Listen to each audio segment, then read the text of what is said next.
Tax है वो कोई बहुत ज़्यादा नहीं लग रहा था। और फिर क्या कर रहे थे लोग, टैक्स बचाने के चलते में स्कीम ले रहे थे। इंश्योरेंस वाले उनको थोड़ा कह रहे थे कि यहाँ पर टैक्स बचेगा वहाँ बचेगा, और जो ज़रूरी नहीं है वो भी वो ले रहे थे। इस तरह दवाइयों को जो है वो टैक्स कम किया गया है या फिर ख़त्म किया गया है। उसके जो रॉ मटेरियल इंपोर्ट्स है उसमें टैक्स कम किया गया ताकि दवाइयाँ सस्ती हो। खाना बोर्ड की जो चर्चा हो रही है, आज RK पुरम न्यू दिल्ली में आदरणीय मोदी जी की रैली भी थी। वहाँ पर उन्होंने चर्चा किया। उन्होंने कहा कि मखाना जो खेती है, पूरा जो प्रोसेसिंग है, उसमें अधिकतर दलित समाज के लोग, अनुसूचित जाति समाज के लोग लगे हैं। इंटरनेशनल लेवल पे देखेंगे तो बगल में हमारा चाइना है। चाइना डेवलप किया है क्योंकि उसने प्रोडक्शन को बढ़ावा दिया है, और इतना बढ़ावा दिया है कि अमेरिका जैसा देश उसे थ्रेट फील कर रहा है। साथियों नमस्कार, मैं हूं विवेन सिंह और आप देख रहे हैं क्लाउड नेटवर्क। हमारे साथ हैं इस समय खास मेहमान doctor Anil Kumar sir. Anil Kumar sir राजनीतिक, सामाजिक और आर्थिक मुद्दों पर बेबाकी से अपनी राय रखते हैं। अभी अनिल सर से बात करेंगे जो कल बजट पेश हुआ है उस बजट को लेके। और बजट में देखा जाए तो बिहार को लेके बहुत जोर दिया गया है, एक मखाना बोर्ड भी बना दिया है। और बात करें कि बजट को सर किस तरह से देखते हैं। सर बहुत बहुत स्वागत है सर आपका। क्लाउड न्यूज़ नेटवर्क को बहुत बहुत धन्यवाद। मैं बजट के बारे में इतना ही बहुत कुछ कहना चाहूँगा, लेकिन सबसे पहली बात है कि बिहार पे खास जोर दिया गया है, और इसके कारण विपक्षी पार्टियां जो हैं बिल्कुल तिलमिलाई हुई है। उनको लगता है कि ये चुनाव को देख करके बजट बनाई गई है। मैं उनको कहना चाहूँगा कि भारत इतना बड़ा देश है, कहीं ना कहीं इलेक्शन तो होते ही रहता है, फिर भी बिहार का नाम लिया गया। और मैं पूरा का पूरा बजट देखा, उसमें बाकी स्टेट का नाम नहीं लिया गया था जहाँ तक मुझे याद आ रहा है। बिहार को स्पेशल दर्जा देने के बाद, स्पेशल स्टेटस देने के बाद कांग्रेस भी करती रही थी, राष्ट्रीय जनता दल भी करता रहा था, जनता दल यूनाइटेड भी करता रहा था, कई बार भारतीय जनता पार्टी भी की थी जब मनमोहन सिंह की सरकार थी। तो जब काम करने की बारी आई है तो आदरणीय प्रधानमंत्री नरेंद्र मोदी जी के नेतृत्व में निर्मला सीतारमन ने काफ़ी अच्छा बजट पेश किया है। सबसे पहली बात यह है कि जो मखाना बोर्ड की जो चर्चा हो रही है, आज RK पुरम न्यू दिल्ली में आदरणीय मोदी जी की रैली भी थी। वहाँ पर उन्होंने चर्चा किया। उन्होंने कहा कि मखाना जो खेती है, पूरा जो प्रोसेसिंग है, उसमें अधिकतर दलित समाज के लोग, अनुसूचित जाति समाज के लोग लगे हैं। इसके कारण जो मखाना जो व्यापार है वो एक उपेक्षित रहा है, और मखाना बिहार का एक फ्लैगशिप प्रोडक्ट है जिसका एक्सपोर्ट विदेशों में भी होता है। और चूँकि दलित समाज के लोग उसमें ज़्यादा इन्वॉल्व थे तो सरकारें भी नज़रअंदाज कर रही थी। तो सबसे पहले तो मैं मोदी जी को धन्यवाद देना चाहूँगा कि इसको उन्होंने न सिर्फ संसद के अंदर रेखांकित किया, बल्कि आम जनता के बीच भी उन्होंने कहा। और ये मोदी जी हैं जो बोल्डली कह सकते हैं कि दलित तो वहाँ समाज कोई नहीं कह सकता। हाँ, नहीं कह सकता है, क्योंकि चुनाव में हर किसी को खुश करना होता है। तो बाकी जो स्वर्ण समाज है, OBC समाज है, नाम तो उन्होंने सिर्फ दलित समाज का लिया, लेकिन दिल्ली में वोट तो उनको सबको लेना है। अगर वो इस तरह के तुष्टिकरण करना होता तो नाम नहीं लेते ना। अच्छा, एक चीज़ और है सर, बजट में आई है कि 12 लाख तक की जो इनकम है जिसकी एनुअल, उनको टैक्स फ्री कर दिया है। तो किस तरह देखते हैं इस चीज़ को आप? इसको अगर आप जो साधारण लोग देख रहे हैं कि आज के तारीख में जो प्राइवेट सेक्टर में काम कर रहे हैं उनके लिए 58,000 अगर आप देखेंगे तो लगभग 7 लाख हो जाएगा, जो पहले लिमिट था। तो 50-60,000 आज की तारीख कोई बहुत बड़ी बात नहीं है। लेकिन मेट्रो सिटीज़ में आप देखेंगे कि 7 लाख पर एनम होने पर भी आप एक कमरा अफोर्ड कर सके, यही बहुत बड़ी बात है, क्योंकि आपको ट्रैवलिंग देना, बहुत सारे खर्चे हैं। और अगर जो है, अगर वहाँ आप ये देख लेंगे खुद सर्वाइव करे, अपने फैमिली को कुछ मदद कर ले, मान ली कोई भाई बहन है, कोई पिताजी है, बुजुर्ग है, उनकी देखभाल कर ले, तो मुझे नहीं लगता है कि 7 लाख रुपया में वो पॉसिबल था। हालांकि तो 12 लाख एक रिजनेबल चीज़ है। दूसरी बात ये है कि 8वां वित्त आयोग बन चुका है। अभी जो वर्तमान है आज की तारीख में, वो न्यूनतम सैलरी 18,000 है। और 8 में जो वित्त आयोग आएगा तो जाहिर सी बात है सैलरी कुछ बढ़ जाएगी। तो मुझे लगता है उसको भी एक प्रिपरेशन के तौर पे देखा गया है। इसके साथ ही जो टैक्स है वो कोई बहुत ज़्यादा नहीं लग रहा था। और फिर क्या कर रहे थे लोग, टैक्स बचाने के चलते में उलूल जुलूल लोग स्कीम ले रहे थे। इंश्योरेंस वाले उनको थोड़ा कह रहे थे कि यहाँ पर टैक्स बचेगा वहाँ बचेगा, और जो ज़रूरी नहीं है वो ले रहे थे। पर्पस ये था कि टैक्स बच जाए। अरे टैक्स बच रहा है लेकिन तुम पैसा बर्बाद कर रहे हो ना। और उससे तो अच्छा है टैक्स देकर उसको अगर फिक्स डिपॉजिट में फिर रख दोगे, अगर नॉर्मल सेविंग में रख दोगे तो भी ज़्यादा बढ़ जाएगा। लेकिन इस तरीके से इंश्योरेंस पॉलिसीज़ वगैरह बेचे जा रहे थे। मुझे लगता है उस पर भी लगाम लगेगा। इसके अलावा अगर आप इकोनॉमिक क्षेत्र में जाएंगे तो पिछले 3-4 महीना में जो FMCG है, जो इसको हम घरेलू उत्पाद भी कहते हैं, जो रोज़मर्रा की चीज़ें में यूज़ होते हैं, उसका कंजम्पशन बहुत घट गया था। उससे कंजम्पशन घटने से ऐसा नहीं कि सिर्फ कंपनी को नुकसान है। मान लो एक बड़ी कंपनी ITC है, हिंदुस्तान यूनिलीवर है, टाटा कंज्यूमर है, बहुत सारी कंपनियां हैं। हम क्या है, साधारण लोग देखते हैं कि उसको नुकसान हो रहा है। ये गलत सोच है। जब कोई आप कंज्यूमर प्रोडक्ट बन रहा है, आप मान लो बिस्किट मान लो, घर पे कपड़े साफ़ करने का सर्फ मान लेते हैं। कपड़े साफ़ करने का सर्फ तो गरीब से अमीर आदमी हर कोई यूज कर रहा है, लेकिन उसका ट्रांसपोर्ट में कौन लोग लगे हैं? ड्राइवर लगा है ना। तो अगर कल 10 ट्रक लोड हो रहा था, आज 9 ट्रक लोड हो रहा, तो एक ट्रक का ड्राइवर का नौकरी तो गई।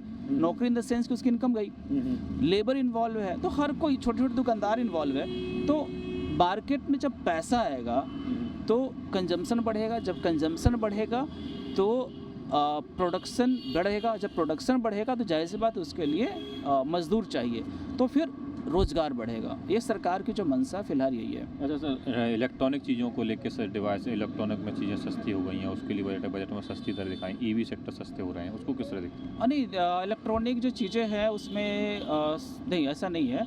कुछ चीज़ों पे टैक्स बढ़ाए गए हैं, जैसे कि LCD पैनल जो है, साधारण जो घरेलू पैनल नहीं, जो इंडस्ट्री में या फिर स्कूल कॉलेजों में यूज़ होते हैं, उस पर इम्पोर्ट टैक्स बढ़ाया गया है। कुछ जो नॉर्मल कंज्यूमर जो यूज करता था उस पर जो कुछ टैक्सेस है, इलेक्ट्रॉनिक चीज़ें हैं, उस पर घटाई गई है। इलेक्ट्रॉनिक व्हीकल्स के जो कुछ पार्ट्स थे उस पर घटाई गई है। और इससे जो फ़ायदा होगा, जो कुछ घरेलू जो प्रोडक्शन जो है, जहाँ हम घरेलू उत्पादन कर सकते हैं उस पर टैक्स बढ़ाई गई है। जो हम नहीं कर सकते हैं उस पर घटाई गई है। जैसे कि आज की तारीख में मोबाइल कोई लग्जरियस चीज़ नहीं है। आज की तारीख में कंप्यूटर, लैपटॉप लग्जरियस नहीं है, एक आम ज़रूरत चीज़ हो गई है। अगर आप बैटरी वाली जो गाड़ी की बात करेंगे तो आप देखिए ना, डिलीवरी बॉयज़ वगैरह जो है इलेक्ट्रिक स्कूटर यूज़ कर रहे हैं, तो लग्जरियस नहीं, उसका जो घटाएगा ताकि दाम ना बढ़े। इसके बाद आप देखेंगे इतना ही नहीं किया गया, जो दवाइयाँ हैं, बहुत सारे दवाइयों को जो है वो टैक्स कम किया गया है या फिर ख़त्म किया गया है। उसके जो रॉ मटेरियल इंपोर्ट्स है उसमें टैक्स कम किया गया ताकि दवाइयाँ सस्ती हो। और उसके बाद जो है जो बाकी चीज़ें बढ़ाई भी गई है। तो लेकिन इस पे जो अगर बहुत ओवरऑल अगर बजट को देखें तो आप किस तरह देखते हैं? ओवरऑल बजट रोज़गार बढ़ाने वाला है, क्योंकि जो माइक्रो स्मॉल एंड मीडियम जो इंडस्ट्रीज़ हैं उनके लिए खास प्रोविज़न किया गया पैसे की, अब जो शायद 2 करोड़ तक का बढ़ा दिया गया है। और इसमें जो शेड्यूल कास्ट के लोग हैं, शेड्यूल ट्राइब के लोग हैं, उनको थोड़ा ब्याज में भी कमी की गई है। एग्जैक्ट फिगर मुझे याद नहीं आ रहा, बट उसमें दिया गया है, OBC समाज को भी दिया गया है। तो इससे रोज़गार बढ़ेगा। और ये क्यों ज़रूरी है बताता हूँ। भारत में जितने जो प्रोडक्शन है उसके अराउंड 54% प्रोडक्शन माइक्रो स्मॉल और मीडियम इंडस्ट्री करती है। और इतना ही कंट्रीब्यूशन लगभग अगर आप देखें एक्सपोर्ट में जो कंट्रीब्यूशन है वो अराउंड 36 to 40% जो कंट्रीब्यूशन है वो माइक्रो स्मॉल और मीडियम जो इंडस्ट्रीज है उनका है। तो यहाँ पे कहीं ना कहीं प्रोडक्शन को बढ़ावा देने की कोशिश की गई है। और अब इंटरनेशनल लेवल पे देखेंगे तो बगल में हमारा चाइना है। चाइना डेवलप किया है क्योंकि उसने प्रोडक्शन को बढ़ावा दिया है, और इतना बढ़ावा दिया है कि अमेरिका जैसा देश उसे थ्रेट फील कर रहा है। आज ये जो अगर आपने ट्रम्प साहब को देखो पूरे चुनाव कैंपेन में, और जब राष्ट्रपति बनते हैं उसके बाद भी कहते हैं कि अमेरिका को प्रोडक्शन हब बनाना है। तो उस दिशा में ये देश जा रहा है, एक अच्छी बात है। और तकनीकी शिक्षा पे बहुत जोर दे रही है।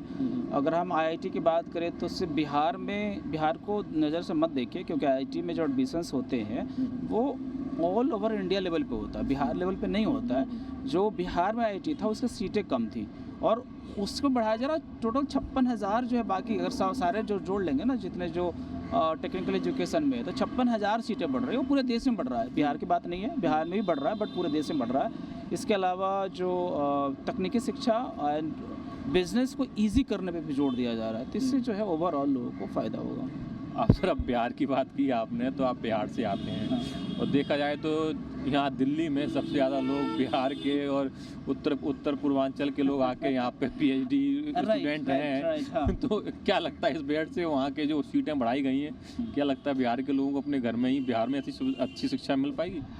आपने बहुत सही सवाल किया है। और शीला दीक्षित जिस समय सरकार गंवाई थी, उस सरकार गंवाने के पीछे उनका एक छोटा सा स्टेटमेंट काम किया था। वो स्टेटमेंट ये था कि बिहार वाले लोग दिल्ली में आकर के संसाधन जो है सारे संसाधनों जो है उसका उपयोग कर लेते हैं, इसलिए जो दिल्ली वासी है उनके लिए संसाधन कम पड़ जाता है। और ये एक बहुत बड़ी वजह थी कि शीला दीक्षित जो है चुनाव हार गई थी। हालांकि शीला दीक्षित ने काफ़ी काम की है, मैं उसमें आज भी कहूँगा। नरेंद्र मोदी जी ने आज क्या बोला कि ये पूर्वांचल के लोग हैं जिन्होंने मुझे सांसद बनाया, प्रधानमंत्री बनाया, वो बिहार और उत्तर प्रदेश दोनों की बात कर रहे थे। और उन्होंने ये भी कहा कि कोरोना के टाइम में जो केंद्र सरकार है वो पूरी व्यवस्था कर रही थी दिल्ली में, लेकिन एक केजरीवाल जी जो हैं वो दिल्ली छोड़ के भागने पे लोगों को मजबूर कर रहे थे। तो ये एक अंतर तो है। और मैं अगर आप देखेंगे तो मेरा पिछला जो है आप ही के चैनल पे कई बयान है, फेसबुक मैंने लिखा है कि वो चुनाव के संदर्भ में नहीं है, वो उसके संदर्भ में है। मैं एक एग्जांपल कई बार बताता हूँ कि नेपाल ने क्या किया और जापान ने क्या किया। नेपाल ने आसान रास्ता चुना कि इंडिया में नौकरी करते हैं, जबकि सेकंड वर्ल्ड वार के बाद जब जापान बर्बाद हो गया तो जापान ने क्या सोचा कि हम बाहर नौकरी नहीं करेंगे, अपने देश को बनाएंगे। उसने अपने देश को बनाया। तो जो बिहार, मैं तो चाहता हूँ कि बिहार में दुनिया का सबसे अच्छा यूनिवर्सिटी हो, टॉप 10, वो सारे टॉप 10 बिहार में हो, सबसे अच्छा हॉस्पिटल बिहार में हो, सबसे अच्छा IIT बिहार में हो, पूरे देश में हो। मैं एक बिहार के पर्सपेक्टिव से बोल रहा हूँ। तो अब ये तो बिहार के लोग सोचना पड़ेगा, लॉ एंड ऑर्डर के बारे में सोचना पड़ेगा। नरेंद्र मोदी जी का भी सपना है, नरेंद्र मोदी जी पूरे देश के बारे में सोचते हैं, लेकिन आप बिहार स्पेसिफिक पूछ रहे हैं तो वहाँ लोगों को क्यों भागना पड़ा बिहार से। उसके लिए मैं आपसे निवेदन करूँगा कि नरेंद्र मोदी जी ने आप जो भाषण दिया है उसका क्लिप जो है इसके बाद एंड लगा दिया। उन्होंने कहा कि बिहार में, अब आप ही क्लिप लगा दीजिएगा, एक छोटा सा है, ठीक है। तो बिहार के लोगों को भागने पे मजबूर कर दिया गया। ये वो बिहार था जहाँ बुद्ध को ज्ञान मिला, और आज स्थिति ये है कि लोगों को ज्ञान लेने के लिए बिहार छोड़ना है, पड़ोसी राज्यों में जाना पड़ रहा है। रोजगार, किसी ज़माने में लोग बिहार से दुनिया भर के पढ़ने आते थे, रोजगार के लोग आते थे, और ये है क्यों है। आज नीतीश कुमार और भाजपा ने जो काम किया उसका नतीजा है कि बिहार कहीं ना कहीं विकास की ओर अग्रसर है। मैं आपको जानकारी के लिए बता दूं, पूरे देश में जो बच्चा जन्म के समय जो माताओं की मृत्यु होती थी, पूरे देश में सबसे कम बिहार में आज की तारीख में। ये नीतीश सरकार जी की उपलब्धि है। आज के तारीख में जो गर्ल्स एजुकेशन है फास्टर जो रेट से बढ़ रहा है वो बिहार में बढ़ रहा है। हालांकि मैं ये नहीं कह रहा हूँ केरल में केरल में ऑलरेडी वो लगभग 100% पहुँच चुका है, तो अब उसके आगे कहाँ जाएंगे। लेकिन बाकी स्टेट से तुलना करें, अच्छा काम किया है उन्होंने। तो अनिल सर ने कहा कि बिहार में नीतीश कुमार जी सरकार ने, मोदी सरकार ने वहाँ पे काम किया है, अच्छा काम किया है।